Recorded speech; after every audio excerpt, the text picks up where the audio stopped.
இதே போல ஆயிரக்கணக்கான பெருமக்கள், ஆயிரக்கணக்கான இந்தியர்கள், ஆயிரக்கணக்கான படிப்புள்ளவர்கள், படிப்பில்லாதவர்கள், பாமரர்கள் எல்லோரும் ஒன்று சேர்ந்து இந்த மஸ்ஜித் சேவை குழு என்ற அமைப்பில் கஷ்டப்படக்கூடிய ஒவ்வொரு கஷ்டவாளியுடைய வீட்டுக்கு போய் அவர்களுக்குரிய உதவியை செய்து அவருடைய கல்வை சந்தோஷப்படுத்துவது இருக்கிறது.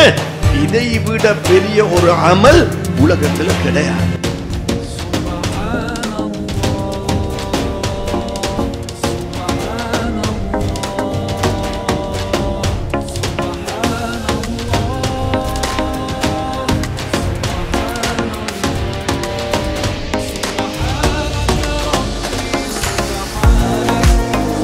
رب العالمين والصلاة والسلام على سيدنا محمد أشرف المرسلين وعلى آله الطيبين الطاهرين وأصحابه الأسخياء الأكرمين. اللهم صل على سيدنا محمد عبدك ونبيك ورسولك النبي الأمي وعلى آله وصحبه وسلم تسليما بقدر عظمة ذاتك في كل وقت وحين. فقد قال الله تعالى في القرآن الكريم: أعوذ بالله من الشيطان الرجيم، بسم الله الرحمن الرحيم، رب اشرح لي صدري ويسر لي أمري واحلل عقدة من لساني يفقه قولي. صدق الله مولانا العلي العظيم. وقال النبي صلى الله عليه وسلم: لا يؤمن أحدكم حتى أكون أحب إليه من والده وولده والناس أجمعين. رواه البخاري ومسلم أو كما قال عليه الصلاة والسلام. கண்ணியத்திற்குரிய என் அருமை சகோதரர்களே, இந்த பள்ளிவாசலுடைய நிர்வாகிகளே, மஸ்ஜித் சேவை குழுவை நடாத்துவதற்காக வேண்டி யார் யாரெல்லாம் இஹ்லாஸோடு கஷ்டப்பட்டு கொண்டிருக்கிறீர்களோ அப்படிப்பட்ட ஸ்ரீதேவிகளே, அசருடைய இமாம் ஜமாத்தை தொழுவதற்காக இங்கே யார் யாரெல்லாம் வருகை தந்து இந்த மஜ்லிஸை அலங்கரிக்கும் நோக்கத்தோடு உட்கார்ந்திருக்கிறீர்களோ அப்படிப்பட்ட ஸ்ரீதேவிகளே, என் அருமை பேரன்பு பெருமக்களே, அல்லாஹு தஆலாவின் நல்லடியார்களே, ஹத்தீப் அவர்களே, முஅத்தின்களே, உங்கள் அனைவருக்கும் அஸ்ஸலாமு அலைக்கும் வரஹ்மத்துல்லாஹி வபரகாத்து.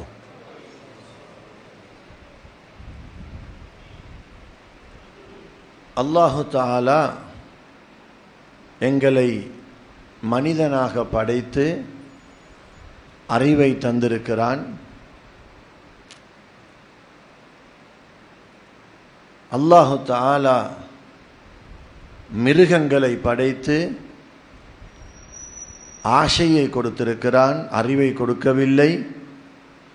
மலக்குகளை படைத்து அறிவை கொடுத்தான், ஆசையை கொடுக்கவில்லை. மலக்குகளுக்கு அறிவு மட்டும், மிருகங்களுக்கு ஆசை மட்டும். மலக்குகள் பாவம் செய்ய மாட்டார்கள் என்று பயான்களில் கேள்விப்பட்டிருப்பீர்கள். பாவம் செய்ய மாட்டார்கள் அல்ல, பாவம் செய்ய தெரியாது. பாவத்தை அல்லாஹ் காட்டிக் கொடுக்கவில்லை.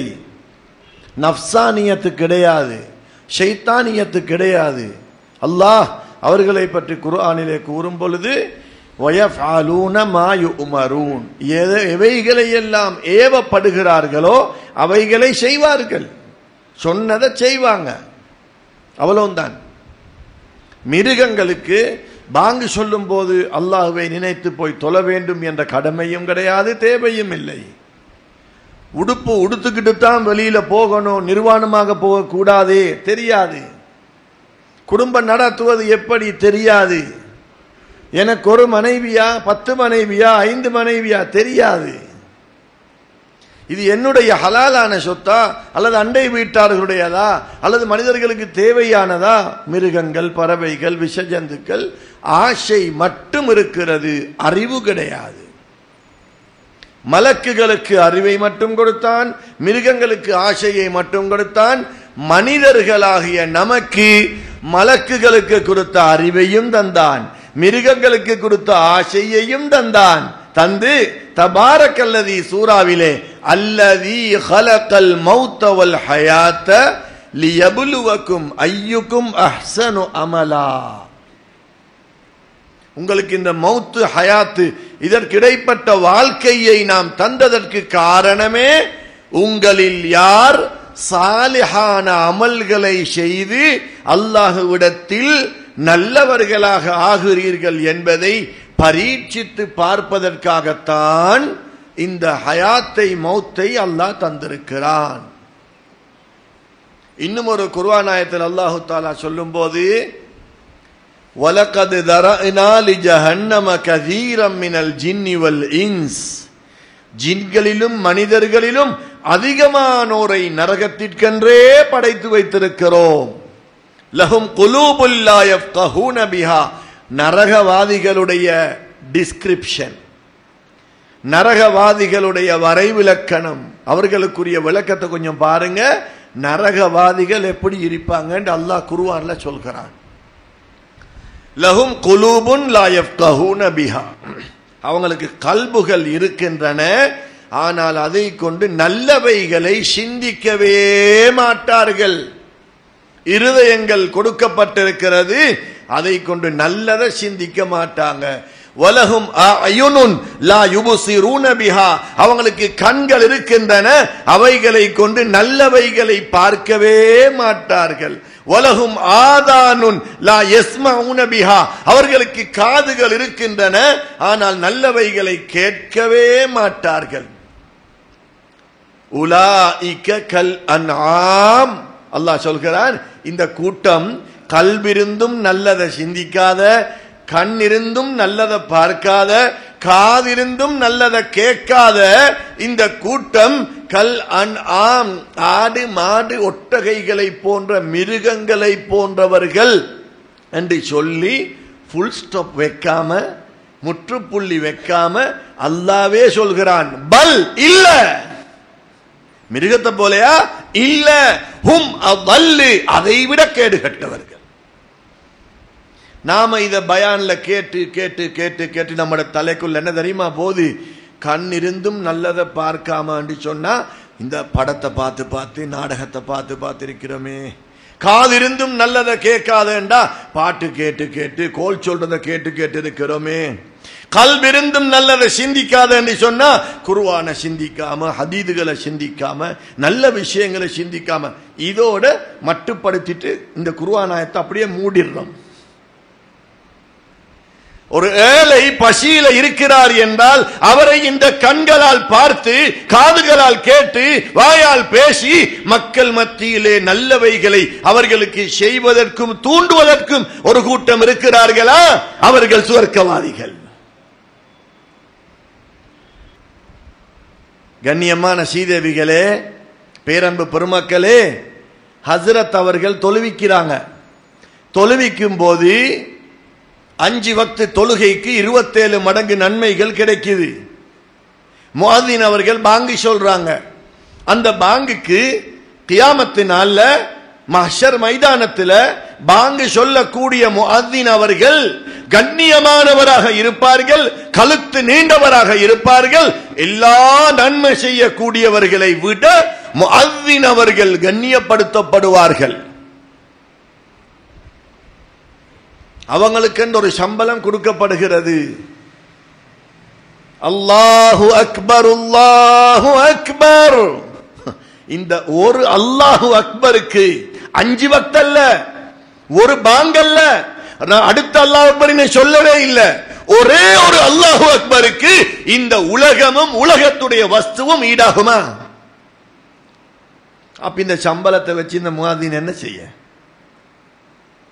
தக்பீர் கட்டி பிஸ்மில்லாஹிர் ரஹ்மானிர் ரஹீம் அல்ஹம்துலில்லாஹி ரப்பில் ஆலமீன் என்று உஸ்தாத் ஹதீப் தொழுவிக்கிறாங்க.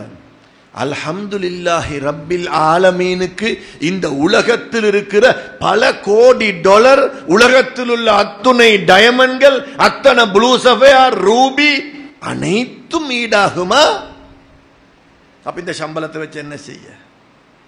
தாய் தகப்பன் மனைவி மக்களை விட்டுட்டு கஷ்டத்தோட சிரமத்தோட அவங்கட நேரத்தை எங்கட பள்ளிவாசலுக்கு தந்திருக்கிறாங்களே, அந்த நேரத்துக்கு தான் சம்பளமே அல்லாமல் தொழுவிக்கிறதுக்கோ வாங்கி சொல்றதுக்கோ அல்ல.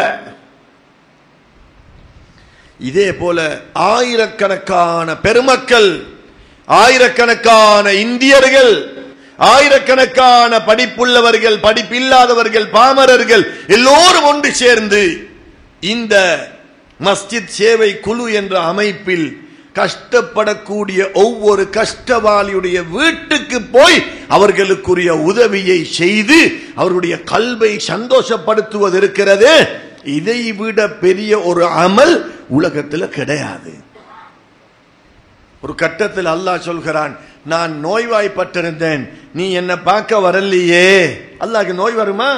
அல்லாஹ் ஷிஃபா, அல்லாஹ் ஷாஃபி, அல்லாஹ் காஃபி, அல்லாஹ் முஆவி, நிவாரணம் கொடுப்பவன், நோய்களை சுகப்படுத்துபவன், ஆவியத்தை கொடுப்பவன், ஆவியத்தோடு வாழ வைப்பவன். யார சொல்றான்? என்னுடைய அடியான நீ பார்க்க வரலையே, நான் பசித்திருந்தேன், நீ எனக்கு சாப்பாடு தரலையே. அல்லாஹ்வுக்கு பசியா? அல்லாஹு ஸமது, அல்லாஹ் தேவையற்றவன். இடையில் ஒரு துண்டை கொண்டு வரேன். நோன்பு ரமலான் மாசத்துல கேள்விப்பட்டிருப்பீங்க, நோன்பாளிக்கு 2 சந்தோஷங்கள் இருக்குது. ஒன்று அவர் நோன்பு திறக்கும் போது, இரண்டாவது அந்த நோன்பாளி சுவர்க்கத்தில் அல்லாஹ்வை சந்திக்கும் போது. அப்ப நோன்பாளிக்கு 2 சந்தோஷம். ஒன்று என்ன? நோன்பு திறக்கும் போது. அல்லாஹ்வை சந்திக்கிறத விடுங்க, அது சுவர்க்கத்துக்கு போய் பார்ப்போம் இன்ஷா அல்லாஹ். எல்லாருக்கும் அல்லாஹ் சந்திக்கிற பாக்கியத்தை தருவானாக. நோன்பு திறக்கிற நேரத்தில் ஒரு நோன்பாளிக்கு சந்தோஷம் என்று ஸல்லல்லாஹு அலைஹி வஸல்லம் சொன்னாங்க. அதுவும் இரண்டாவதாக இன்னொன்றை சேர்த்தாங்க, அல்லாஹ்வை சந்திப்பது. அடே, நோன்பு திறந்து பசி ஆறுறதும் அல்லாஹ்வை சந்திக்கிறதும் மலைக்கும் மடுவுக்கும் உள்ள வித்தியாசமே. இந்த 2 சேர்த்து சொல்றதுக்கு என்ன ரகசியம்? இந்த 2க்கும் உள்ள கனெக்ஷன் என்ன? நாம நினைக்கிறோம் பெட்டிஸ், கட்லெட், சமோசா, ஒரு ட்ரிங்க், நன்னாரி, என்ன சரி ஒன்றை குடிச்சிட்டு ரொம்ப பசியில 12-14 மணித்தியாலம் இருந்துட்டு மகரிபு பாங்கோட அப்படியே மடமடமடன்னு குடிச்சு சாப்பிட்டு வயிறை நிறைச்சா அந்த சந்தோஷம் வந்து நாம நினைச்சிட்டு இருக்கிறோம். சமதானியத்தென்னும் அல்லாஹ்வுடைய தேவையற்ற தன்மையில் 12 மணித்தியாலங்கள் வீட்டில் ஹலாலான சாப்பாடு இருந்தும் சாப்பிடாமல், ஃப்ரிட்ஜுக்குள்ள அனைத்து குளிர்பானங்கள் இருந்தும் குடிக்காமல், பக்கத்தில் ஹலாலான மனைவி இருந்தும் ஆசையோடு பார்க்காமல், நான் சுபஹிலிருந்து, ஃபஜ்ரிலிருந்து, சஹரிலிருந்து மக்ரிபு வரையில் அல்லாஹ்வை போன்று சமதானியத்தென்னும் தேவையற்ற தன்மையில் வாழும் பாக்கியத்தை தந்த அல்லாஹ்வுக்கே எல்லா புகழும். யா அல்லாஹ், நானும் உன்னை போன்று இன்று தேவையற்றவனாக வாழ்ந்து விட்டேன். அந்த சந்தோஷம். சின்ன பிள்ளைங்களுக்கு அந்த சந்தோஷம் இல்லை. அவங்களுக்கு ஷரியத்தே தெரியாது, ஷரியத்தே தெரியாது. அவங்களுக்கு சாப்பிடுற சந்தோஷம்தான். ஆனால் ஞானவான்கள், ஆரிவீன்கள், ஆஷிகீன்கள், உலமாக்கள், பொதுமக்கள், நல்லடியார்கள், அவர்களுக்குரிய சந்தோஷம் என்ன தெரியுமா? அல்லாஹ்வை போன்று நானும் தேவையற்றவனாக இருந்து விட்டேன், அதுக்கு அல்லாஹ் தௌபீக் செஞ்சு விட்டான். ஒன்றை மட்டும் மனதில் வச்சுக்கொள்ளணும், நாம அசையக்கூடிய அனைத்து அசைவுகளுக்கும் காரணம் அல்லாஹ். நான் பேசுறேன், என்ற 2 உதடும் பட்டுட்டு பட்டுட்டு போகுதல்ல, நாக்கு உசும்புது தானே, சத்தம் எங்கிருந்து வருது? தொண்டையிலிருந்து. அப்படியா? தொண்டையிலிருந்து சொல்லக்கூடிய ஒருத்தர் எழும்பி வாங்க, அது டாக்டரா இருந்தாலும் பரவாயில்லை, ப்ரொஃபஸரா இருந்தாலும் பரவாயில்லை, முழு இந்தியாவுக்கும் நம்பர் 1 டாக்டரா இருந்தாலும் பரவாயில்லை, வந்து இவ்விடத்துல நில்லுங்க, நான் என் விரலை இப்படி செய்கிறேன், என் கையை வாய்க்குள்ள கொண்டு போய் சப்தம் சரியாக எந்த பாயிண்டிலிருந்து வெளியில வருதுன்னு வச்சு காட்டுங்க பாப்போம். நீங்க சொன்னதை நான் செய்வேன். குட்டி நாக்கிலிருந்து சத்தம் வருகிறதா? இல்ல. நாக்கிலிருந்து வருகிறதா? இல்ல. உதட்டிலிருந்து வருகிறதா? இல்ல. பல்லுகளுக்கு இடையால வருகிறதா? இல்ல. நாக்குக்கு கீழால வருகிறதா?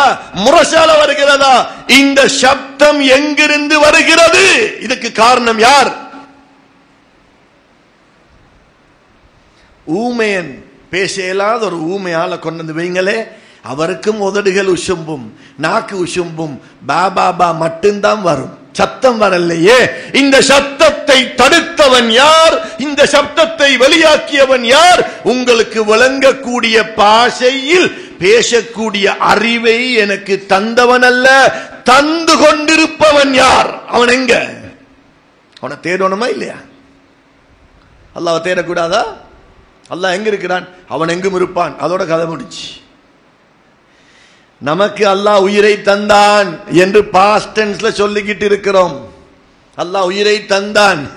ஒவ்வொரு மூச்சு விடும் காலமெல்லாம் அல்லாஹ் எக்காலமும் நித்திய ஜீவனாக ஹயாத்தோடு இருந்து நமக்கு உயிரை தந்து கொண்டிருக்கிறான். யார் மௌத்தாகி விட்டார்களோ அவர்களுடைய மூச்சை நிறுத்தி உயிரை கைப்பற்றி விட்டான். அல்லாஹ்வை நாடுவது, நினைப்பது, திக்ர் செய்வது, புகழ்வது, நன்றி செலுத்துவது அனைத்துமே இஸ்லாம்.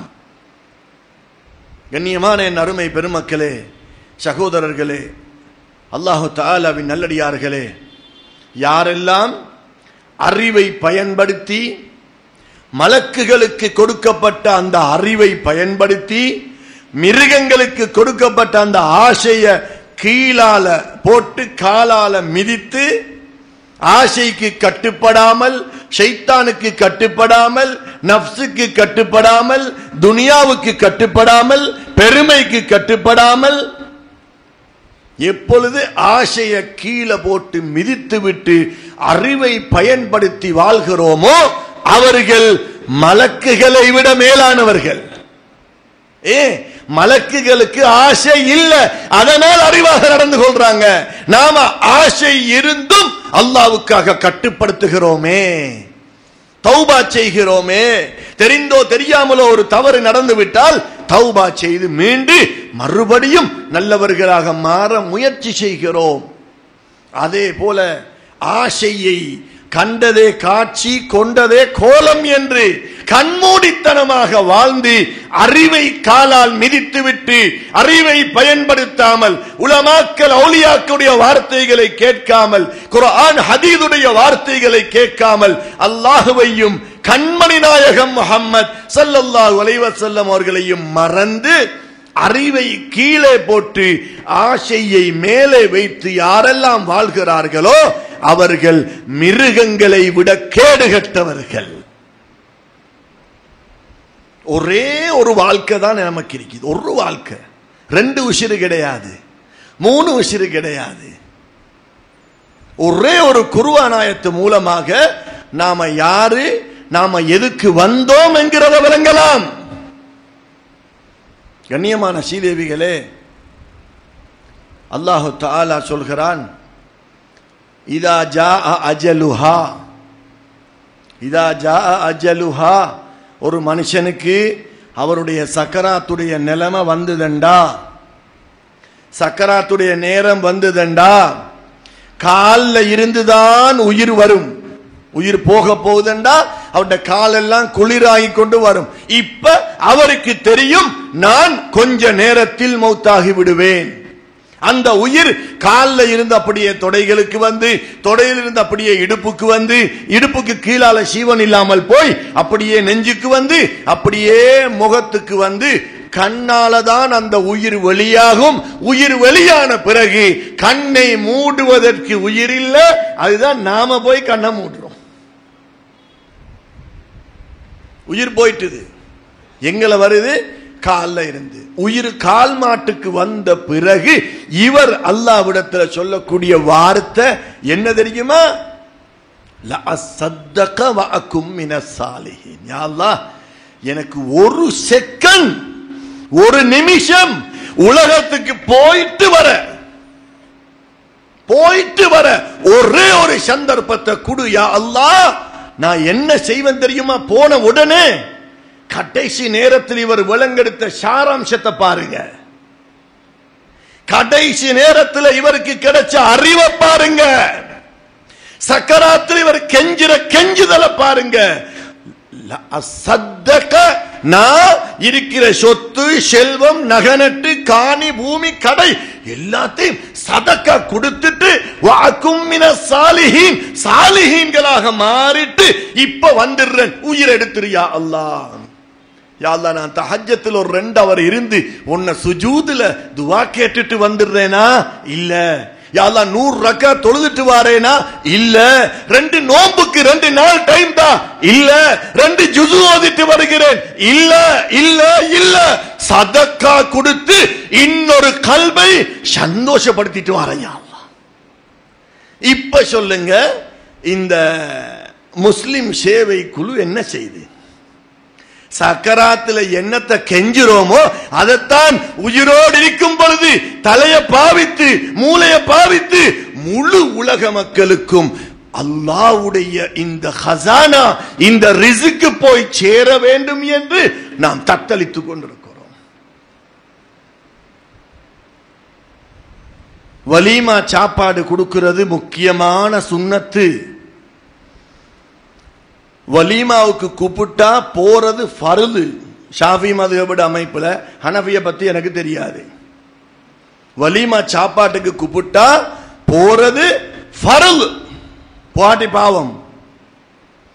அந்த வலீமா சாப்பாட்டுல ஏதாவது ஒரு ஹராம் நடக்கும் என்று இருந்தால் அந்த சாப்பாட்டுக்கு போறது ஹராம். நான் போறதனால, நான் போறதை கொண்டு அந்த ஹராம் நிறுத்தப்படும் என்றிருந்தால் நான் போறது வாஜிப். சுன்னத்தான நோன்பு பிடிச்சிருந்தா வலீமா சாப்பாட்டுக்கு கூப்பிட்டா சுன்னத்தான நோன்பை அப்படியே விட்டுட்டு போய் வலீமா சாப்பாடு சாப்பிடலாம். வலீமாவுக்கு அப்படி ஒரு முக்கியத்துவம். ஏன் தெரியுமா? இந்த வலீமா சாப்பாட்டுக்கு ஸல்லல்லாஹு அலைஹி வஸல்லம் சொன்ன அமைப்பு, வலீமா சாப்பாடுகள்ல ஆக கெட்ட வலீமா, ஆக மோசமான வலீமா ஏழைகள், ஃபக்கீர்கள், மிஸ்கீன்கள் அழைக்கப்படாமல் பணக்காரர்கள் மட்டும் அழைக்கப்பட்டு கொடுக்கப்படும் வலீமா தான் ஷர்ருல் வலீமா, மிக கெட்ட வலீமா என்று சொன்னார்கள். அப்படி என்றா உங்களோட கல்யாணத்துல ஜக்காத்து பெற தகுதியான கூட்டத்தை மறந்துராதங்க. அகீகா, உலகம் பிள்ளைகள் பெற்று பெற்றே காலம் போகுது. பிள்ளை குட்டிகள் கல்யாணம் என்று சொல்றாங்க, ஒரு வருஷத்துல புள்ள கிடைக்குது. ஒவ்வொரு ஊர்ல 100கணக்கான புள்ள, இன்னும் சில ஊர்ல 1000கணக்கான புள்ள. ஆம்பளை பிள்ளைக்கு 2 ஆடு, பொம்பளை பிள்ளைக்கு 1 ஆடு. அகீகா. ஏன் அக்கீக்கா கொடுக்கணும்? ஆம்பளை பிள்ளைக்கு 50 ரக்காத்து சுன்னத்து தொழுங்கோ உம்மா வாப்பாம். பொம்பளை புள்ள கிடைச்சா 25 ரக்காத்து சுன்னத்து தொழுங்கோ. ஆம்பளை புள்ள கிடைச்சா 30 ஜுஸு 15 நாள்ல ஓதி முடியுங்க. பொம்பளை புள்ள கிடைச்சா 10 நாள்ல ஓதி முடியுங்க. அல்லது குல்லுவல்லாஹு அஹத் 1000 தடவை ஓதுங்க. லா இலாஹ இல்லல்லாஹ் வஹ்தஹு லா ஷரீக லஹு அந்த கலிமாவை 1000 தடவை ஓதுங்க. ஏதாவது ஒன்று சொன்னாங்களா? அகீகா கொடுங்க. புள்ள கிடைச்சா அகீகா. அகீகாண்டா என்ன? அந்த புள்ளைக்குரிய இன்சூரன்ஸ். அகீகாவுக்குள்ள சாப்பாடு எப்படி பங்கிடணும்? 2 ஆடு அறுத்து அகீகாவுடைய குழந்தை பெற்றெடுத்ததுக்குரிய ஆம்பளை பிள்ளையண்டா 2 ஆடு, பொம்பளை பிள்ளையண்டா 1 ஆடு. அந்த ஆட்டை அறுத்து உரித்து அந்த ஆட்டை 3ஆக பிரிக்கணும். ஆட்டிறைச்சி, கால், அதனுடைய சில்லறை சாமான்கள் எல்லாத்தையும் சேர்த்து 3ஆக பிரிக்கணும். 1 பங்கு குடும்பத்தார்களுக்கு, தாய் தகப்பன் உட்பட. அக்கீகா சாப்பாட்டை உம்மா வாப்பா சாப்பிடலாம், அம்மா அத்தா சாப்பிடலாம். 1 பங்கு தாய் தகப்பன் உட்பட குடும்பத்தார்களுக்கு. 2வது பங்கு அண்டை வீட்டார்களுக்கு, பணக்காரர்கள் உட்பட. குழந்தை கிடைச்சது ஒரு சந்தோஷம். அந்த குடும்பத்தார்களுக்கு கல்யாணத்துக்கு அண்டை வீட்டார்கள் வந்து வேலை செஞ்சிருப்பாங்க, அண்டை வீட்டார்கள் உதவி செஞ்சிருப்பாங்க, நகை நட்டுகள் வாங்கி தந்திருப்பாங்க, கல்யாணத்துக்கு எல்லாம் சேவ் பண்ணி இருப்பாங்க, விளம்பி இருப்பாங்க, உதவி செஞ்சிருப்பாங்க, எல்லா சேவைகளும் செஞ்சிருப்பாங்க. புள்ள கிடைச்சதுக்கு பிறகு மட்டும் இறைச்ச பங்கடாட்டி எப்படி இருக்கும் பாருங்க. ஸல்லல்லாஹு அலைஹி வஸல்லம் அவங்களோட நுணுக்கம். அகீகாவை மூணாக பிரித்து, ஒன்று குடும்பத்தார்களுக்கு தாய் தகப்பன் உட்பட, இரண்டாவது அண்டை வீட்டார்களுக்கு பணக்காரர்கள் உட்பட, மூன்றாவது ஏழைகளுக்கும் மிஸ்கீன்களுக்கும் ஃபக்கீர்களுக்கும். அதுல யாருக்கும் விரல் அடிக்க முடியாது. அகீகா என்றாலே வயிறை நிறைப்பது. உதுஹியா வருஷத்துக்கு ஒரு தடவை 4000 வருஷங்களாக இப்ராஹிம் அலைஹிஸ்ஸலாத்து வஸ்ஸலாம் அவர்கள் இஸ்மாயில் அலைஹிஸ்ஸலாத்தை அறுத்தார்கள். அறுக்க அறுபடவில்லை, கஷ்டப்படுகிறார்கள். அல்லாஹ்வுடைய கட்டளையை நிறைவேற்றிக் கொள்ளாம இருக்குதே, ஏலாம முடியாம இருக்குதே, என்ன செய்ய? அறுக்கிறாங்க. கூர்மையான கத்தி, பஞ்சு போன்ற பிஞ்சு களத்த கத்திக்கு அறுக்க முடியாது.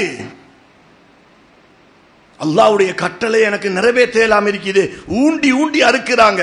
புள்ள சொல்லுது இஸ்மாயில் அலைஹிஸ்ஸலாம், பாப்பா, என் அருமை அத்தாவே, நீங்க என்ன என் முகத்தை பார்த்து இப்படி படுக்க வச்சு அறுத்தா என்னோடு இருக்கிற அன்பின் மேலிட்டால் கத்திய நீங்க ஊன்றீங்க இல்ல பாப்பா.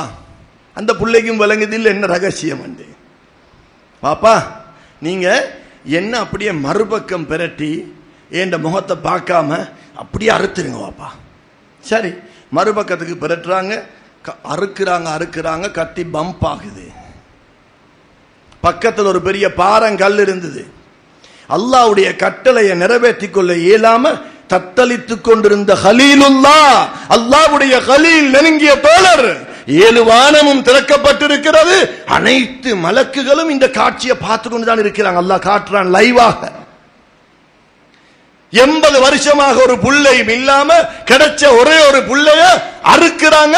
எனக்கு அல்லாஹ்வுடைய கட்டளை முக்கியம், என் புள்ளை எனக்கு வேணாம். மலக்குகளே ஆச்சரியப்படுகிறார்கள். அறுத்து பார்த்தாங்க, அறுபடல்ல. கத்திய எடுத்து கோபத்துல ஒரு பாறங்கல்லுல அடிச்சாங்க. கத்தியிட கூர்மை கருங்கல்லு 2ஆ பிளந்தது. கத்திய பார்த்து கேட்கிறாங்க, என்னடா உனக்கு என்ன கேடு? இந்த புள்ளையோட பிஞ்சு களத்தை அறுக்க இயலாம பாறங்கல்ல 2ஆ பிளக்கிறாயே என்று சொன்ன உடனே அந்த கத்தி சொல்லுதாம், அல்லாஹ்வுடைய நபியே, நான் நீங்க சொல்றதை கேட்கவா, உங்களையும் என்னையும் படைத்த ரப்பு சொன்னதை கேட்கவா? இந்த நிமிஷத்தில் இந்த பிள்ளையுடைய கழுத்தை தவிர எதையும் எனக்கு வெட்டலாம், ஆனால் எனது ரப்பாகிய அல்லாஹ்வுடைய உத்தரவு இந்த பிள்ளையோட கழுத்தை அறுக்குவதற்கு இன்று இல்லை, முடியாது.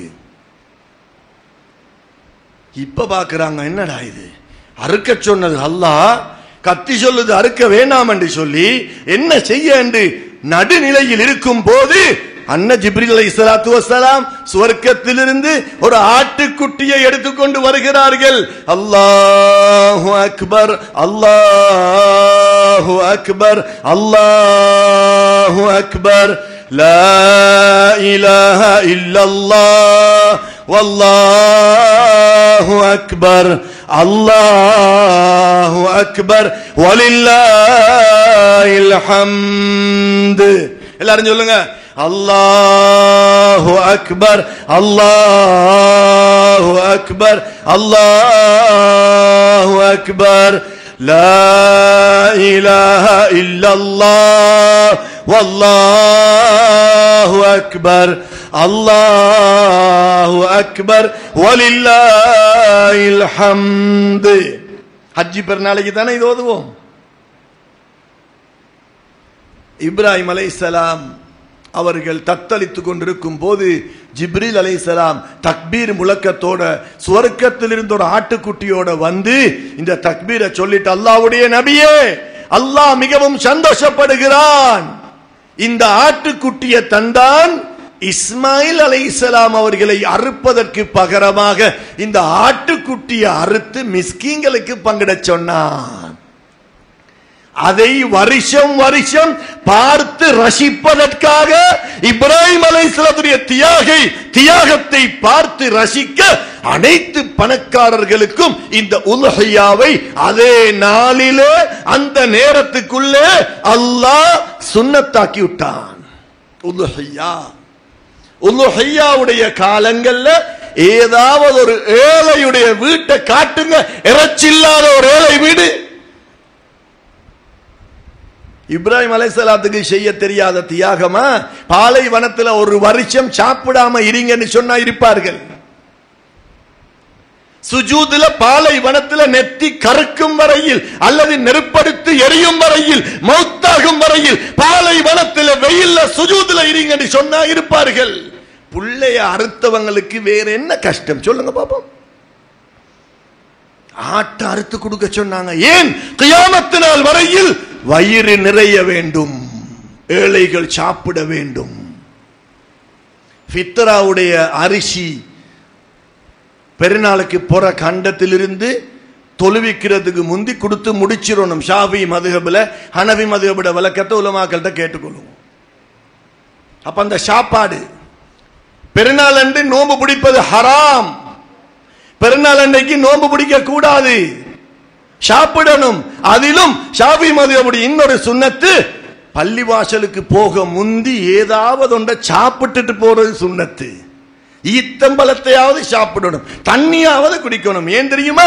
அல்லாஹ் விருந்தளிக்க கூடிய நாள் அது.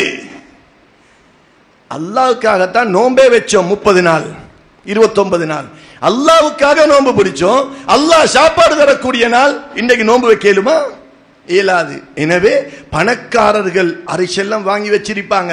அல்லாஹ் என்ன சொன்னான் தெரியுமா?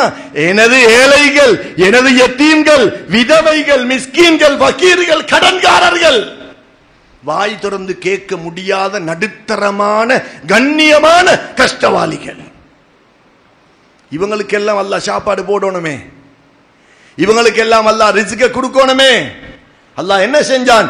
ஃபித்ராவை கொடுத்து முடியும் வரையில் உங்களோட ரமலான் தொங்கிக் கொண்டிருக்கும். ஃபித்ராவை கொடுத்துருங்க. நோன்பு 27 பிந்தினா லைலத்துல் கத்ர் கதையெல்லாம் முடிஞ்சு ஃபித்ராவை பத்தி தான் சும்மா. ஏன்? பெருநாள் அன்று ஏழைகள் கஷ்டவாளிகள் சாப்பிடணும். வீட்டில் அரிசி கோதுமை இருக்கணும், வசதியுள்ளவங்களா இருக்கணும். ஹஜ்ஜிக்கு போறோம், ஒரு வாஜிபு விடுபட்டுட்டுதண்டா தம்மு கொடுக்கணும், பெனல்டி என்ன கொடுக்கணும்? ஆடு கொடுக்கணும். பொய் சத்தியம் செஞ்சிட்டாரா பெனல்டி கொடுக்கணும். சத்தியத்தை முறிச்சிட்டாரா தமு என்று சொன்னா கஃபாரா, தெண்ட குத்தம். 10 மிஸ்கீனுக்கு சாப்பாடு கொடுக்கணும், 60 மிஸ்கீனுக்கு சாப்பாடு கொடுக்கணும். அப்படி செய்யணும், இப்படி செய்யணும். இஸ்லாமே மற்ற மக்களை கவனிப்பதுதான், இஸ்லாமே அன்புதான், இஸ்லாமே மன்னிப்பதுதான், இஸ்லாமே மன்னிப்பு கேட்பதுதான், இஸ்லாமே பெருமை இல்லாமல் பணிஞ்சு போறதுதான். யாருக்கு பணிஞ்சு போறது? மற்றவங்களுக்கு. கல்ப சந்தோஷப்படுத்துறது இஸ்லாம். நான் நேத்து கூட அலங்கியமன் இடத்துல பயான்ல சொன்னேன், சாலிஹான அமல், சாலிஹான அமல். வமன் அமில சாலிஹன் மின் தக்கரின் வ உன்சா, ஆண்களிலும் பெண்களிலும் யார் சாலிஹான அமல் செய்றாங்களோ ஃபலனுஹய்யன்னஹு ஹயாத்தன் தய்யிபா, மனமான வாழ்க்கையை அவர்களுக்கு நாம் கொடுப்போம் என்று அல்லாஹ் சொல்கிறான். வாமிலு சாலிஹாத்தி வாமிலு சாலிஹாத்தி குர்ஆன் ஓதுறோம் தானே. வாமிலு சாலிஹாத்தி வாமிலு சாலிஹாத்தி வமன் அஹ்ஸனு அஹ்ஸன், சாலிஹான அமல், சாலிஹான அமல். சாலிஹான அமல் என்றா எல்லாரும் நினைச்சிட்டோம் தொப்பியை போட்டு ஜுப்பா போட்டு அல்லது ஷர்ட்டை போட்டு சாரத்தை உடுத்து சோப்பு தொப்பியை போட்டு தஸ்பீஹோட ரோட்டு வழியை உழுத்து சுத்தி சுத்தி தஸ்பீஹ் தஸ்பீஹ் தஸ்பீஹ். தஹஜ்ஜுதுக்கு உட்கார்ந்துட்டு நோன்பு கடைசி 10க்கு உம்ராவுக்கு போயிட்டு வருஷம் ஹஜ்ஜிக்கு போய் வீட்டில் குர்ஆன் ஓதி எந்த நேரமும் தஸ்பீஹோட திக்ரோட சலவாத்தோட இருந்தா இது மட்டும்தான் சாலிஹான அமல்னு நாம நினைக்கிறோம். சாலிஹான அமல் சிரிக்கிறதும் சாலிஹான அமல், ஒருத்தரை கொண்டு போய் இன்னொருத்தர டிராப் பண்றதும் சாலிஹான அமல், ஒருத்தருக்கு புத்தி சொல்றது சாலிஹான அமல், இஹ்லாஸோட படிச்சு கொடுக்கிறது சாலிஹான அமல். ஒரு மூமினுடைய கல்பை நோகடித்தால் காபத்துல்லாவை சொந்த கரங்களால் உடைத்து தகர்த்ததற்கு சமன். ஒரு மூமினுடைய கல்பை சந்தோஷப்படுத்தினால் உடைந்து தகர்ந்து போன காபத்துல்லாவை சொந்த பணத்தால் கட்டி எழுப்பியதற்கு சமன். கியாமத்து நாள்ல சில மக்கள் வருவாங்களாம்,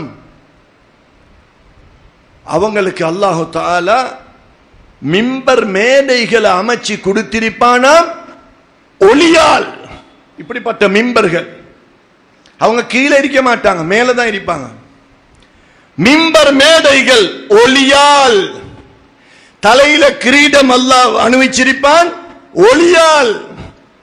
உலகத்தில் உள்ளவங்க போய் அந்த மிம்பரையோ கிரீடத்தையோ பார்த்தா கண் குருடாகிவிடும். நேரடியான அல்லாஹ்வுடைய ஒளியால் படைக்கப்பட்ட மிம்பர் மேடைகள். ஸல்லல்லாஹு அலைஹி வஸல்லம் சொன்னாங்க, அவங்க நபிமார்களும் அல்ல, ரசூல்மார்களும் அல்ல, சுஹதாக்களும் அல்ல. சஹாபாக்கள் ஷாக். யா ரசூலல்லாஹ், ஒளியினாலான மிம்பர் மேடை, ஒளியினாலான கிரீடம், யா ரசூலல்லாஹ், நபிமார்களும் அல்ல, ரசூல்மார்களும் அல்ல, சுஹதாக்களும் அல்ல, அப்ப யார்? இவங்க யார் தெரியுமா? மக்களுடைய தேவைகளை கையில சுமந்து கொண்டு திரிந்தவர்கள். எல்லா தேவையும் இவங்களோட கையில இருக்கும், சிந்தனையில இருக்கும். சாப்பிட முந்தி யார் யாரு பசியில் இருக்கிறாங்களோ, ஆயிஷா ரலியல்லாஹு அன்ஹாவுக்கு ஸல்லல்லாஹு அலைஹி வஸல்லம் சொன்னாங்க, ஆயிஷாவே ரலியல்லாஹு அன்ஹா, ஆடோ எதுவோ எப்படிப்பட்ட கறி சமைத்தாலும் கொஞ்சம் கிரேவி, என்ன சொல்றதுக்கு, சொதியா, குழம்பு, இறைச்சி துண்டு இல்லாவிட்டாலும் மீன் துண்டு இல்லாவிட்டாலும் குழம்ப கொஞ்சம் கூட்டி வைங்க. அண்டை வீட்டில் வாழக்கூடியவர்கள் முஸ்லிம் அல்லாதவர்களா இருந்தாலும் அவங்களுக்கும் கொடுங்க. அவங்க பசித்திருக்கும் போது நாம சாப்பிடக்கூடாது. இஸ்லாமிய ஷரியத் என்ன சொல்லுது? நீங்க வாழைப்பழம் சாப்பிட்டாலும், தொஃபி சாப்பிட்டாலும், சாக்லேட் சாப்பிட்டாலும், என்ன சாப்பிட்டாலும் உங்களோட குடும்பத்து பிள்ளைகளுக்கு மட்டும் கொடுக்கிறதுக்கு தான் அல்லாஹ் ரிஸ்க் தந்திருக்கிறானா, கொடுத்துட்டு சாப்பிட்டுட்டு அதை அப்படியே ஒளிச்சிருங்க. அத அண்டை வீட்டு பிள்ளைகளுக்கு காட்ட வேண்டாம். இல்லையே, உங்கள்கிட்ட காட்ட வேண்டாம். அப்படி இருக்குதா, அடுத்த வீட்டு பிள்ளைகளை தடது பிள்ளைய போல பாருங்க. யத்தீம்களுடைய தலையை நாம் தடவினால் நமது பிள்ளைகளுடைய தலைகளை மலக்குகள் தடவுவார்கள். கண்ணியமான சீதேவிகளே, இஸ்லாத்துல தொழுகை 5 வக்து. ஒரு நாளைக்கு 5 வக்துக்கு 5 நிமிஷம் வச்சா 5 வக்துக்கும் 5 25 நிமிஷத்துல ஃபர்து முடிஞ்சு. 2வது கடமை தொழுகை, 3வது கடமை நோன்பு. வருஷத்துக்கு 1 மாசம், மற்ற 335 நாட்களும் ஃபர்லான நோன்பு கிடையாது. அந்த ஃபர்லான நோன்பு இல்லை என்றா அப்ப 335 நாளும் நாம என்ன செய்வோம்? ஜக்காத்து வருஷத்துக்கு உண்டு, அதுவும் பணக்காரர்களுக்கு. அதுவும் நேரத்தை பார்த்து வியாபாரம் தொடங்கி ஒரு வருஷத்துல பணக்காரர்களுக்கு வருஷத்துக்கு ஒரு தடவை. மற்ற நேரம் எல்லாம் என்ன சாலிஹானாமல் செய்ய போறோம்? ஹஜ் ஆயுளில் ஒரு தடவை, 10 வருஷத்துக்கு ஒண்ணுமல்ல, ஆயுள்ள ஒருக்க செஞ்சா ஹஜ் ஃபர்து முடிஞ்சு. அதுவும் 15, 20, 30, 40 2 மாசம் வெப்பமே. ஆயுள்ள 2 மாசம். 60 வருஷம் வாழ்றோம் என்றா 2 மாசத்துல ஹஜ்ஜுடைய ஃபர்து முடிஞ்சு. தொழுகைக்கு எல்லாம் சேர்த்து அரை மணித்தியாலம், நோன்புக்கு 1 மாசம், ஜக்காத்துக்கு குறிப்பிட்ட நேரம், குறிப்பிட்ட நபர்களுக்கு, ஹஜ் ஆயுள்ள ஒருக்கு, அதுவும் பணக்காரர்களுக்கு. ஏனைய நேரம் எல்லாம் என்ன செய்ய? சாலிஹானாமல். என்ன சாலிஹானாமல்? கல்ப சுத்தமாக்குறது, கல்ப சந்தோஷப்படுத்துறது, துஆ பரக்கத்தை பெறுவது. இன்னொரு முஃமினுடைய கல்ப சந்தோஷப்படுத்துறது மிகப்பெரிய அமல். ஒரு நெருப்ப நூக்குறது மிகப்பெரிய அமல். குடும்பத்தை சேர்த்து வைக்கிறது மிகப்பெரிய அமல். இந்த மஸ்ஜித் சேவை குழுவின் மூலம் எத்தனை டிவோர்ஸ் தடுக்கப்படுது என்று தெரியுமா? இன்றைக்கு பொருளாதார பிரச்சனையில் கணவனிடத்தில் மனைவி எவ்வளவோ கேட்டு கேட்டு பார்த்து ஏழாத மட்டில் அம்மா அத்தா கிட்ட போய் உட்கார்ந்துட்டு எனக்கு இவரோட வாழ முடியாது, என்ன இவர்கிட்ட முன்னேற்றமே கிடையாது, சாப்பிடக்கூட வசதி இல்லை. ஆனா 2 வீட்டுக்காங்கள் ஒரு கணவன் எப்படி நல்லா வச்சிருக்கிறார், 5 வீட்டுக்காங்கள் ஒரு கணவன் எப்படி நல்லா வச்சிருக்கிறார். ஆனா என்ன மாப்பிள்ளைக்கு சொன்னா கேட்கிறாரும் இல்ல, மேலுக்கு வராரு, சத்தம் போடுறாரு, பாயிறாரு, கை நீட்டுறாரு. பொறுமை இல்ல. ஏன் பொறுமை இல்ல? பொருளாதார நெருக்கடி.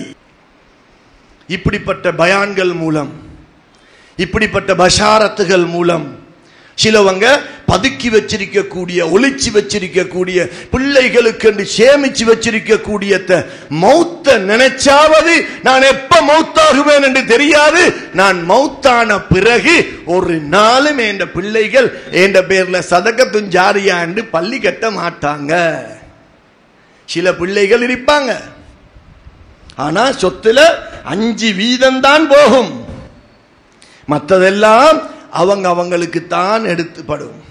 மனைவியை யார் வந்து திருமணம் முடிக்க போறாரோ அவர் எல்லாத்தையும் சுரண்டி கொள்ளுவார். நாம கபர்ல வெளிச்சமும் இல்லாம, சதக்காவும் கொடுக்காம, தொழுகையும் சரியா தொழாம, அமளிபாதத்தும் இல்லாம, அல்லாஹ்வுடைய அடியார்களையும் சந்தோஷப்படுத்தாம, உலகத்துல என்னமோ 250 வருஷம் வாழ போறோம் என்ற எண்ணத்துல வாழ்ந்து திடீரென்று மௌத்து வந்த உடனே இப்ப நினைக்கிறாரு டூ லேட், பிரயோஜனம் இல்லை, எல்லாத்தையும் வச்சுட்டு போறாரு.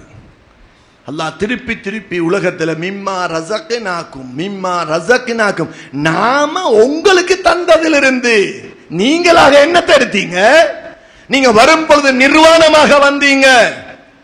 ஒரு துணி எடுத்துட்டு போனோமா, வருமனே கையில பட்டா சி என்று அப்படியே உதறிவிட்டு கையை கழுகக்கூடிய ஒரு துளியாக இருந்த நாம், சின்ன பிள்ளைங்க இருக்கிறதுனால நான் விவரமா பேசல, அதபில்லாம பேச விரும்பல. பள்ளிக்குள்ள கையில விரல்ல பட்டா சி என்று சொல்லிவிட்டு கை கழுகக்கூடிய, நஜீஸ் என்று நினைக்கக்கூடிய ஒரு துளிதான் இந்த அளவி மௌலானா. அந்த துளிதான் இப்பொழுது அசர் தொழுகை நடாத்தியவர். அந்த துளிதான் ஒவ்வொரு பெயர் அளவுல கோடீஸ்வரனாக, மினிஸ்டராக, ஜமீன்தாராக, போடியாராக, லட்சாதிபதியாக, எல்லா பெயர்களோட இப்ப வாழ்கிறோம். பெருமை. தாயிட பௌத்துக்குள்ள இருக்கும் போது என்னத்தை சாப்பிட்டா நம்முடைய உடம்புக்கு படும் என்றே தெரியாது. 9 மாதம் உயிரோட வைத்தான். தாயுடைய சாப்பாட்டை ஜம்மிக்க செய்து பிள்ளைக்கு கொடுத்து கொண்டே இருந்தான். அதுக்கு பிறகு தாயுடைய வயிற்றால வெளியில வந்து தாயுடைய மார்பிலிருந்து ரத்தத்தை பாலாக்கி தந்தான். சில ஹதீதுகளுடைய அமைப்பில் குளிர் காலங்களில் சூடான பாலை நாம தருவோம், சூடான காலங்களில் குளிரான பாலை தருவோம் என்று ஸல்லல்லாஹு அலைஹி வஸல்லம் சொல்லி இருக்கிறார்கள். அப்படி பால் கொடுத்து வளர்த்து, கண் பார்வையை கொடுத்து, காதை கொடுத்து, நாக்க கொடுத்து, அறிவை கொடுத்து, செல்வத்தை கொடுத்து, காத்த தந்து, மூச்சு எடுப்பதற்காக, மூச்சு வாங்குவதற்காக சூரியனை தந்து, சந்திரனை தந்து, மரம் மட்டைகள், பல வர்க்கங்கள், மிருகங்கள், விஷஜந்துக்கள் எல்லாமே மனுஷனுடைய நலவுக்கு தான். அத்துன்யா குலிக்கத் லக்கும் வ அன்தும் குலிக்தும் லில் ஆகிரா. இந்த உலகமே உங்களுக்காக படைக்கப்பட்டது. கடல்ல உள்ள அவ்வளவு மீனையும் ஹலாலாக்கினால் டெய்லி மீன் சாப்பிடுகிறோம். மாட்டு இறைச்சி, ஆட்டு இறைச்சி, கோழி இறைச்சி ஹலாலாக்கினான், முட்டையை ஹலாலாக்கினான், வெஜிடபிள்ஸ் ஹலாலாக்கினான். மரத்தை நாட்டுறோம், பூமிக்குள்ள போட்டு நாட்டினவன் யார்? நான். முளைக்க செஞ்சவன் நீயா? அந்த சொட்டை அப்படியே வெளியில வரும் வரையில பார்த்துக்கிட்டு இருக்கிறோமா இல்லையா? அதை வெளியில் கொண்டு வந்தவன் யார்? அதில் மாங்காயை தந்தவன் யார்? அதை மாம்பழமாக மாற்றியவன் யார்? ஒவ்வொரு உறுப்புக்கும் ஒவ்வொரு பல வர்க்கங்களில் அல்லாஹ் விட்டமினை வைத்திருக்கிறான், சக்தியை வைத்திருக்கிறான். அனைத்தையும் நமக்கு தந்துட்டு நம்மள்ட்ட என்னத்தை கேட்கிறான்? நீ என்னுடைய அடியார்களோட அன்பா நடந்துகோ, என் அடியார்களுக்கு நன்றி செலுத்து. நன்றி செலுத்துறது 2 வகை. ஒன்று அல்லாஹ்வுக்கு நன்றி செலுத்துறது, அடுத்தது அடியார்களுக்கு நன்றி செலுத்துறது. நான் நான் நான் என்று நீ பெருமையோட ஆடாத. மௌத்து வந்துட்டு என்று சொன்னா நம்மளை படுக்க வச்சிருப்பாங்க. நேத்து என்னென்ன ஆட்டம் எல்லாம் ஆடி இருப்பாரு, என்னென்ன ப்ரோக்ராம் எல்லாம் நினைச்சிருப்பாரு. ஒரு கொசு ஈ மூக்குல வந்து நின்றா விரட்ட முடியாது, படுக்கிறார். கோடான கோடி இந்தியா காசு அல்ல, ஸ்ரீலங்கா காசு அல்ல, ரிங்கிட் அல்ல, சிங்கப்பூர் காசு அல்ல, அமெரிக்கன் டாலர் அல்ல, கோடான கோடி தீனார் இருந்தாலும் மையத்தண்டா மையத்து தான். காலையில மௌத்தானா எஷாவுக்கு முந்தி அடக்குவார்கள். யார்? விரோதிகளா? குடும்பம். எங்கேயாவது ஒரு இளம் வயசில் ஒருத்தர் மௌத்தாகி அவருடைய பொஞ்சாதி எல்லாரும் மடத்தனமாக கொண்டு போய் சுடுகாட்டுல கபரடியில போட்டுட்டு வந்ததுக்கு நான் ஏண்ட மாப்பிள்ளை என்னோட வச்சிருக்கிற இரக்கத்துக்கும் பாசத்துக்கும் அன்புக்கும் நான் ஏண்ட மாப்பிள்ளைய தன்னந்தனியாக இந்த கபரடியில இந்த காட்டுல படுக்க விடவா? நான் ஒரு வாரத்துக்கு ஏண்ட உயிர் போகும் வரையில் என் மாப்பிள்ளையோட கபரடியில இருப்பேன் என்று ஒரு பொஞ்சாதி கபரடியில ஒரு இரவு போய் நின்ற சரித்திரத்தை காட்டுங்க பாப்போம். பொம்பளைங்க தான் பயமண்டு வெப்பமே. ஒரு மாப்பிள்ளையாவது எனக்கு தேவையான நேரமெல்லாம் அனைத்தையும் செய்து தந்த அன்பு மனைவி, 3 பிள்ளைகளை பெற்றெடுத்த எனது மனைவி நான் இல்லாமல் சாப்பிட மாட்டாள். ஒரு நாளைக்கு 30-40 டெலிபோன் கால் பண்ணி என்ற குரலை கேட்கக்கூடிய மனைவி இன்றைக்கு மௌத்தாகிட்டாள். எனவே நான் இவளுக்கு துணையாக போய் கபரடியில் நிக்கணுமே, ஒரு மாப்பிள்ளைய கொண்டு வாங்க பாப்போம். என்ன செய்ய? அல்லாஹ் தந்தான், அல்லாஹ் எடுத்தான், அவ்வளவுதான். 40 நாளைக்கு சாப்பாடு கொடுப்பாங்க, யாசீன் ஓதுவாங்க, மறந்தே போயிடும். அதுக்கு பிறகு யார் சரி மௌத்த பத்தி சொன்னா என்ன? ஃபர்ஸ்ட்டுக்கு ஏண்ட பொஞ்சாதியா மௌத்தா போன, முதலாவதாக மௌத்தானது ஏண்ட பொஞ்சாதியா, விட்டுட்டு வேலையை பாருங்கப்பான்னு சொல்றாரு மாப்பிள்ளை. தாய் தகப்பன் குடும்பம், மண்ணால் படைக்கப்பட்ட இந்த உடம்புக்கு மண்ணிலிருந்து தான் ரிஸ்க் வருது. நல்லா விளங்கிக் கொள்ளணும். சையத் இப்ராஹிம் ஹாஜி கொஞ்சம் விளங்கிக் கொள்ளணும். நீங்க எல்லா இடத்துலையும் பேசுறவங்களே மாஷா அல்லாஹ், அல்லாஹ் நல்ல பேச்சுவன்மையை தந்திருக்கிறான், நல்ல அறிவாற்றலை தந்திருக்கிறான். எல்லாருக்கும் தான் சொல்றேன், கொஞ்சம் கேட்டுக்கொள்ளுங்க. இந்த உடம்பு மண்ணால் படைக்கப்பட்டது. இந்த ரூஹு அல்லாஹ் ஊதியது. வனஃபக ஃபீஹி மின் ரூஹிஹி, அல்லாஹ் சொல்றான் அவனுடைய ரூஹில் நின்றும் அவன் ஊதினான். யாருடைய ரூஹு? யார்த? அல்லாஹ்வுடைய ரூஹில் நின்றும் அல்லாஹ் ஊதினான். அந்த ரூஹு தான் பேசுது. ரூஹு எப்ப வாங்கப்படுமோ அந்த செகண்ட்ல இருந்து அது மையத்து. ரூஹ் இல்லாட்டி உடம்பு பிரயோஜனமா? சரி, உடம்பு மண்ணால் படைக்கப்பட்டது. அதனால தான் இந்த உடம்பை வளர்க்கிறதுக்கு மண்ணிலிருந்து சாப்பாடு வருது. அரிசி, கோதுமை, மாவு, அதே போல நெல், அதே போல தேங்காய், பல வர்க்கங்கள், ஃப்ரூட்ஸ், அதே போல வெஜிடபிள்ஸ், மரக்கறி வகைகள், எதுவாக இருந்தாலும் மண்ணால படைக்கப்பட்ட இந்த உடம்பை வளர்க்கிறதுக்கு மண்ணுக்கு தான் முடியும். இப்ப மண்ணால கொண்டு வந்து எதை எதை சம்பாதிக்கிறோமோ, என்ன கிழங்கு வகையா இருந்தாலும் வெங்காயமாக மண்ணுக்குள்ள இருந்து வருகிறது. அல்லாஹ் ஊதிய இந்த ரூஹை சாப்பாட்டின் மூலம் வளர்க்க முடியாது. அல்லாஹ்வுடைய ரூஹை ஸ்ட்ராங் ஆக்குவதற்கு, வளர்ப்பதற்கு, உயர்த்துவதற்கு அல்லாஹ்வுடைய கலாம் என்னும் குர்ஆனும் ஹதீதும், குர்ஆனுக்கும் ஹதீதுக்கும் விளக்க உரையாகிய அல்லாஹ்வுடைய ஹபீபான கண்மணி நாயகம் முஹம்மது ஸல்லல்லாஹு அலைஹி வஸல்லம் உடைய உபதேசங்களுக்கும் தான் ரூஹை வளர்க்கலாம். மௌத்தாகும் பொழுது உடம்பு வளர்ந்ததுல பிரயோஜனம் இல்ல, ரூஹு வளர்ந்திருக்கணும். ரூஹு ஸ்ட்ராங் ஆகத்தான் அந்த ரூஹுக்குரிய கபர் வெளிச்சமாகும். ரூஹு ஸ்ட்ராங் ஆகத்தான் அந்த ரூஹுக்கு சொந்தக்காரர்களாக நல்லடியார்கள் நிறைய வருவார்கள், ஜன்னத்துல் ஃபிர்தௌஸுக்கு தகுதியாக மாறுவார்கள்.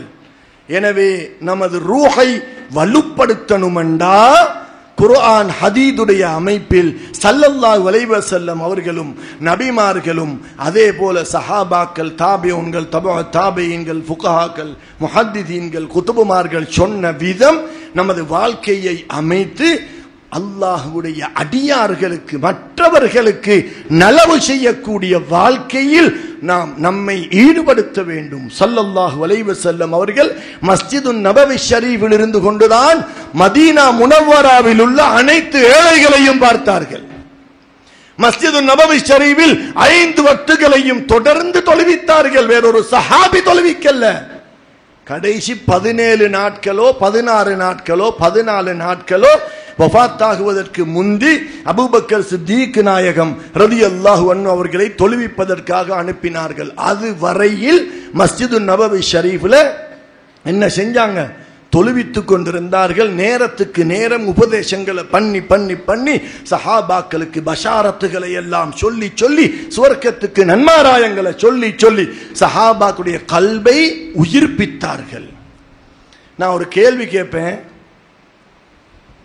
40ஆம் வயசுல தான் நபி பட்டம் கிடைச்சதுன்னு நாம அறிஞ்சிருக்கிறோம், அப்படித்தானே?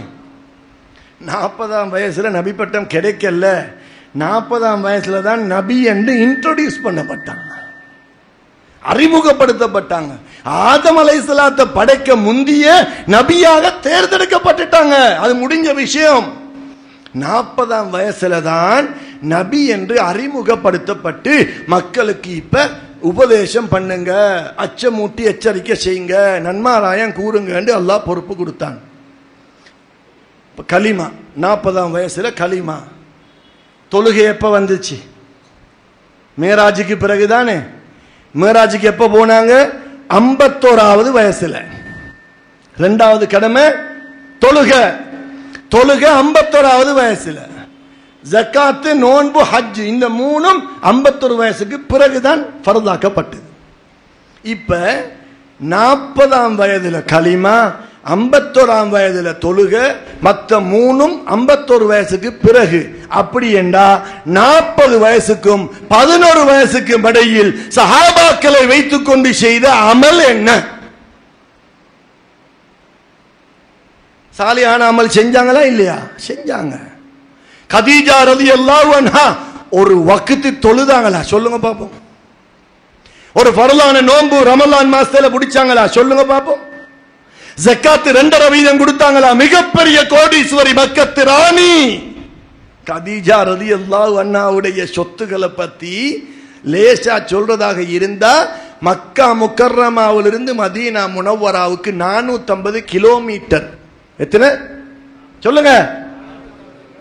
ஒவ்வொரு ஒட்டகத்துக்கு பின்னால இன்னும் ஒரு ஒட்டகம், அதுக்கு பின்னால இன்னொன்று, அதுக்கு பின்னால இன்னொன்று. மக்காவில் இருந்து மதீனா வரையில் ஒட்டகத்தை நிறுத்தி எல்லா ஒட்டகத்திலும் சாமான்களை ஏற்றினாலும் இன்னும் ஸ்டாக் இருக்குமாம் கதீஜா நாயகியோட சொத்து. எத்துணை ஆயிரக்கணக்கான ஏக்கர் ஜாமான்கள் வைக்கிறதுக்கு, ஸ்டாக்க வைக்கிறதுக்கு ஏக்கர் கணக்கில் வாங்கினாலும் அந்த இடம் போதாதாம். ஸல்லல்லாஹு அலைஹி வஸல்லம் அவங்க யத்தீம், பிறக்கும் போதே தந்தையை இழந்து விட்டார்கள். 6 வயதுல தாயை இழந்து விட்டார்கள். இப்ப ஸல்லல்லாஹு அலைஹி வஸல்லம் அவர்களை கதீஜா ரலியல்லாஹு அன்ஹா திருமணம் முடிச்ச பிறகு குறைஷிகள் பொறாமையின் காரணமாக இவங்களுக்கு தேவையா இப்படிப்பட்ட மிகப்பெரிய கோடீஸ்வரி இந்த யத்தீம் அனாதையை திருமணம் முடிக்க தேவையா? இவர் அனாதை, ஏழை, பரம ஏழை என்றெல்லாம் ஏளனமாக கீழ்த்தரமாக பேசிக் கொண்டிருக்கும் போது கதீஜா ரலியல்லாஹு அன்ஹா வந்தாங்க. இருக்கிற அவ்வளவு சொத்துக்களையும் ஸல்லல்லாஹு அலைஹி வஸல்லம் அவரோட பேருக்கு மாத்தி போட்டு சொன்னாங்க, இப்ப நான் தான் ஏழை, இவங்க கோடீஸ்வரன், இப்ப என்ன சொல்றீங்கன்னு கேட்டாங்க. அந்த அளவு முஹப்பத்து வச்சாங்க. தொழுகை ஃபர்லாக்கப்படுவதற்கு முந்தியே கதீஜா ரலியல்லாஹு அன்ஹா வஃபாத்தாகி விட்டார்கள்.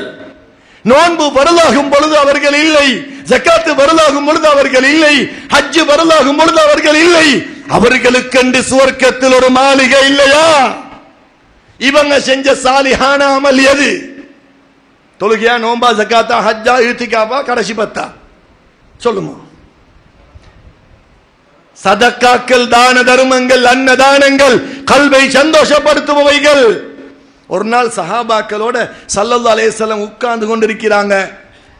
மக்கா முக்கர்ரமாவுல கதீஜா ரலியல்லாஹு தஆலா அன்ஹா அவர்கள் வஃபாத்தாகி கொஞ்ச நாளைக்கு பிறகு சஹாபாக்களோட சந்தோஷமா நல்ல மூட்ல சிரிச்ச முகத்தோட இருக்கும் போது ஒரு கதவு தட்டல், ஒரு சத்தம் கேட்குது. இந்த சத்தத்தை கேட்டு ஸல்லல்லாஹு அலைஹி வஸல்லம் தேம்பி தேம்பி அழுதார்கள்.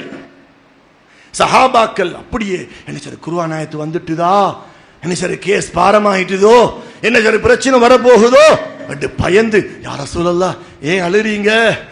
ஏன் அழுறேன் தெரியுமா? என்னுடைய அருமை மனைவி கதீஜா ரலியல்லாஹு அன்ஹா உயிரோடு இருக்கும் போது அடிக்கடி வரக்கூடிய ஏழை பெண்மணி வந்து கதவு தட்டுகிறார்கள். இந்த பெண்மணி கதவு தட்டினா என் அருமை மனைவி கதீஜா எவ்வளவு துடிச்சு பதறி போய் கதவை திறந்து உட்கார வச்சு எப்படி எல்லாம் வெகுமதிகளை கொடுத்து சதக்காக்களை கொடுத்து அனுப்புவாங்க தெரியுமா? எனக்கு அந்த ஞாபகம் வந்து விட்டது. ஃபாத்திமா ரலியல்லாஹு அன்ஹா அவங்களோட திருமணம், ஃபாத்திமா ரலியல்லாஹு அன்ஹாவுக்கு வயது 16. அலி ரலியல்லாஹு அன்ஹு அவர்களுக்கு வயது 21. விவரமாக சொல்லலாம், நேரம் இல்லை. 21 வயசு. திருமணத்துக்கு என்ன இருக்குதுன்னு பார்த்தாங்க. பார்த்தா அலி ரலியல்லாஹு அன்ஹு கிட்ட பத்ர் யுத்தத்தில் கிடைச்ச என்னமோ ஒரு கவசம் மட்டும்தான் இருக்குது. பத்ர் யுத்தம் நடந்து கொஞ்ச நாளைக்கு பின்னால ஹிஜ்ரி 2. அப்படியா, சரி அதை வித்துருங்க, மஹருக்கு என்ன சரி செய்வோம் வேண்டாங்க.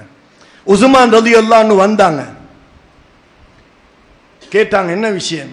அலிக்கும் ஃபாத்திமாவுக்கும் கல்யாணம் ரலியல்லாஹு அன்ஹுமா. அப்படியா, இந்த உங்களோட இந்த கவசம் எவ்வளவு வந்து கேட்டாங்க. அது 5 திர்ஹம் தான் பெறுமதி. 5 திர்ஹம் தான் பெறுமதி. எவ்வளவு? 5 திர்ஹம். சரி சரி, நான் இதை வாங்கி கொள்றேனே. 500 திர்ஹம் கொடுத்து வாங்கினாங்க. இதுக்கு பெயர் என்ன? சாலிஹான அமல் இல்லையா? அவங்களுக்கு தெரியும் அலி ரலியல்லாஹு அன்ஹு இடத்துல திருமணத்துக்குரிய செலவு ஒன்றுமே இல்லை, கேள்விப்பட்டு தான் வந்தாங்க. அல்லாஹ் எதுக்கு பணத்தை தாரா? இதுக்குத்தான். 5 திர்ஹமுடைய அந்த அல்லது 10 திர்ஹமுடைய கவசத்துக்கு 500 திர்ஹத்தை கொடுத்து வாங்கினாங்க. அலி ரலியல்லாஹு தஆலா அன்ஹு சந்தோஷம் மேலிட்டால் ஓடி போய் யா ரசூலல்லாஹ், உஸ்மான் ரலியல்லாஹு அன்ஹு அவர்கள் என்னுடைய கவசத்தை 500 திர்ஹத்துக்கு வாங்கி கொண்டாங்க. இந்தாங்க யா ரசூலல்லாஹ், என்னுடைய பாத்திமா மனைவியுடைய கல்யாணத்துக்கு நீங்க தான் செலவழிக்கணும் பரக்கத்துக்கு 500 திர்ஹத்தை கொடுத்த உடனே பிலாலே வாங்க ரலியல்லாஹு அன்ஹு. ஏன் பிலால் ரலியல்லாஹு தஆலா கூப்பிட்டாங்க? வேற சஹாபாக்கள் இல்லையா? ஒவ்வொரு துண்டிலும் ஒவ்வொரு வரியிலும் படிப்பினை இருக்கிறது. ஏன் பிலால்? அவர் ஒரு அடிமை, நீக்ரோ, உதடு பெருத்தவர், அழகானவர் அல்ல, அடிமை. இஸ்லாத்துக்கு வரும்போது அடிமை இந்த மக்கா முக்கர்ரமாவில் யாரும் மதிப்பதில்லை. எப்படிப்பட்ட அடிமையாக இருந்தாலும் ஸல்லல்லாஹு அலைஹி வஸல்லம் கண்ணியம் கொடுத்தா எல்லா சஹாபாக்களும் சரண்டர். வாங்க பிலால், கல்யாணத்துக்கு தேவையான அவ்வளவு ஜாமான்களை வாங்கிட்டு வாங்கன்னு 500 திர்ஹத்தை கொடுத்து அனுப்பினாங்க. அடுத்த ஸ்டெப், உஸ்மான் ரலியல்லாஹு தஆலா வராங்க. அலியே ரலியல்லாஹு அன்ஹு, உங்களோட கல்யாணத்துக்கு நான் ஹதியா ஒன்றும் கொண்டு வரல, நான் மறந்துட்டேன், எனக்கு ஒன்றுமே கொண்டு வரையலா போயிட்டுது. இதோ என்னுடைய ஹதியா இந்த கல்யாணத்துக்கு வாங்கின அதே கவசத்தை ஹதியாவா கொடுக்கிறாங்க. எப்படிப்பட்ட உள்ளம் அது! பிறகு இன்றிரவு வலிமா, நாளை இரவு வலிமா. ஸல்லல்லாஹு அலைஹி வஸல்லம் ஒரு உடுப்பை கொண்டு கொடுக்குறாங்க. எத்தனை மணிக்கு பாங்கு? 38. 3 நிமிஷத்துல முடிச்சிருவோம் இன்ஷா அல்லாஹ்.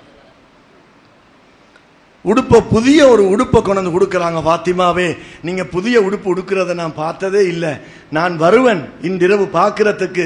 இன்றைக்கு தானே உங்களுக்கு, நாளைக்கு தானே வலிமா இருக்கிறது, எனவே இந்த உடுப்பை நீங்க உடுங்க, அதை பார்க்கறதுக்கு எனக்கு ஆசையா இருக்குது, நான் இந்த இரவைக்கு வருவேன் என்று கொடுத்துட்டு போயிட்டாங்க. பாத்திமா ரலியல்லாஹு அன்ஹா, என் அருமை தந்தை ஸல்லல்லாஹு அலைஹி வஸல்லம் அவங்கள புதிய உடுப்பு உடுத்து, புதிய பொண்ணாக 16 வயசு பெண்மணி அப்படியே உடுத்து காட்டணும் என்று ஆசையோடு இருக்கிறாங்க. மக்ரிபுடைய நேரத்தில் ஒரு பெண்மணி வந்து, எனது மகளுக்கு உடுக்க ஆடை கிடையாது, அஹ்லுல் பைத்துகளே, ஸல்லல்லாஹு அலைஹி வஸல்லம் குடும்பத்தை சேர்ந்தவர்களே, என்ற பிள்ளைகளுக்கு என்ன சரி உடுப்பு இருந்தா தாங்க என்று கேட்ட உடனே பாத்திமா ரலியல்லாஹு அன்ஹா சொர்க்கத்து பெண்மணிகளுக்கு தலைவி, உலகத்துக்குரியவர்கள் அல்ல, 29 வயதில் வஃபாத்தானவர்கள், வாழ்க்கையை முடித்துக் கொண்டவர்கள், அலி ரலியல்லாஹு அன்ஹுடைய மனைவி, ஹசன் ஹுசைன் நாதாக்களுடைய தாயார், சொர்க்கத்து வாலிபர்களின் தாய், வாலிபர்களின் தலைவர்களின் தாய். என்ன செய்றாங்க? நானும் வாப்பாவும் பார்த்துக் கொள்வோம், எனக்கு அல்லாஹ்வையும் ஸல்லல்லாஹு அலைஹி வஸல்லம் அவர்களை சந்தோஷப்படுத்தணும் என்று புத்தாடையை கல்யாணத்துக்கு கொடுத்த தாய் அப்படியே தூக்கி எளிய மிஸ்கீனுக்கு கொடுத்துட்டு ஸல்லல்லாஹு அலைஹி வஸல்லம் வாராங்க. பழைய உடுப்பை உடுத்துக்கிட்டு இருக்கிறாங்க. பாத்திமாவே, இன்னும் உடுக்கலையா என்று கேட்ட உடனே சிரிச்ச முகத்தோட ஓடி வந்து ஸல்லல்லாஹு அலைஹி வஸல்லம் மடியில உட்கார்ந்து, என் அருமை யா ரசூலல்லாஹ், நீங்க தானே சொல்லி இருக்கிறீங்க, யாருக்காவது கொடுக்கிறதாக இருந்தால் விரும்பினதை கொடுக்க சொல்லி இருக்கிறீங்களே, விரும்பாதத, பாவித்தத, அழுகியத, கிழிந்தத கொடுக்க வேணாம் என்று சொன்னீங்களே, எனவே நான் உங்களுடைய ஹதீதுக்கு நேர்பாடாக மகள் என்பதனால் நீங்க சொன்னதை நான் செஞ்சேன் யா ரசூலல்லாஹ் என்று சொன்ன உடனே ஸல்லல்லாஹு அலைஹி வஸல்லம், ஏண்ட மகளுக்கு இப்படி அல்லாஹ் அறிவை கொடுத்தானா என்று துஆ செய்தார்கள். இது நீண்ட சம்பவம். ஒவ்வொரு சஹாபியுடைய ஒவ்வொரு துண்டும் சதக்காவும் ஹதியாவும் ஜக்காத்தும் அனைத்துமே கொடை வள்ளல் தன்மையை சேர்ந்ததுதான். உலகம் பொய்யானது. மௌத்துக்கு முந்தி கபரை வெளிச்சமாக்கி, வீட்டை விட கபரை வெளிச்சமாக்கி விட்டு, விஷாலமாக்கி விட்டு, ஜன்னத்துல் ஃபிர்தௌஸிலே ஸல்லல்லாஹு அலைஹி வஸல்லம் அவர்களோடும் குடும்பத்தோடும் அஹ்லுல் பைத்துகளோடும் பத்ர் சஹாபாக்களோடும் தாபியூன்கள், இமாம்கள், ஃபுகஹாக்கள், முஹத்திஸீன்கள் இந்த ஊரிலே கரடு முரடான பாதைகளில் முஸ்லிம் அல்லாதவர்களுக்கு மத்தியில் எவ்வளவு கஷ்டப்பட்டு இந்த பள்ளிவாசல்கள் கட்டியிருப்பார்கள் முன்னோர்கள். தண்ணி இல்ல, கரண்ட் இல்ல, எதுவுமே கிடையாது, போன் கிடையாது. அப்படிப்பட்ட கஷ்டமான காலத்தில் மையவாடிகளுக்கு ஏக்கர் கணக்கில் கட்டி வைத்தார்கள். இலங்கையில் மட்டும் இந்தியாவை சேர்ந்த மாபெரும் மேதை, மிகப்பெரிய இல்மு கடலாகிய வலியுல்லாவாகிய மாப்பிள்ளை ஆலிம் லெப்பை அவர்கள் 359 பள்ளிவாசல்களை கட்டினார்களே. சிங்களம் தெரியாது, ஆனால் சிங்களவர்கள் உள்ள ஊரிலே இவ்வாறு அவர்கள் வந்து நற்குணத்தோட, கொடைவள்ளல் தன்மையோட, இரக்கத்தோட, பாசத்தோட இந்த பள்ளிவாசல்களை கட்டினார்கள். எனவே நமது முன்னோர்களுக்கும் அல்லாஹ் பாக்கியத்தை கொடுத்து நம் அனைவருடைய ஹாஜத்தை நிறைவேற்றி வைப்பானாக, கவலைகளை நீக்கி வைப்பானாக, மௌத்து வரையில் மற்றவருடைய கல்பை சந்தோஷப்படுத்தக்கூடிய பாக்கியத்தை தருவாயாக. அதே போல இந்த மஸ்ஜித் சேவை குழுவை முழு உலகத்திற்கும் இஹ்லாஸோடு அல்லாஹ்வே முன்னின்று செய்கிறான் என்ற தன்மையோடு செய்யக்கூடிய பாக்கியத்தை தருவானாக. யா அல்லாஹ், நாம் எது செய்தாலும் அது உன்னுடைய குதிரத்தை கொண்டுதான் நடக்கிறது. நம்மை கொண்டு எதுவும் இல்லை யா அல்லாஹ். நாம் வெறுமனே பொம்மைகள் யா அல்லாஹ். நீ எங்களை இப்படிப்பட்ட சேவைகளுக்கு தேர்ந்தெடுப்பாயாக. அனைத்து துஆக்களையும் கபூல் செய்வாயாக. கடன் இல்லாமல், நோய் இல்லாமல் வாழ வைப்பாயாக. மன நிம்மதியோடு வாழ வைப்பாயாக. ஏழைகளுடைய கண்ணீரை துடைக்கும் சீதடிகளாக ஆக்குவாயாக. யா அல்லாஹ், என்னென்ன கவலைகளை சுமந்து கொண்டு இந்த மஜ்லிஸுக்கு நாம் வந்தோமோ அனைத்து கவலைகளையும் நீக்கி, கடன் தொல்லைகளை நீக்கி, இந்த ஊரையே மிகப்பெரிய கோடீஸ்வரர்களாக ஆக்கி வைப்பாயாக. முழு இந்தியாவுக்கும் ஜக்காத்தும் சதக்காக்களும் ஹதியாவும் பங்கிடக்கூடிய பாக்கியத்தை தருவாயாக. மூத்த மனிதர்களுக்கு கண்ணியப்படுத்தும் பாக்கியத்தை கொடுப்பாயாக. தாய் தகப்பனுடைய கண்ணீரை துடைக்கும் பாக்கியத்தை தருவாயாக.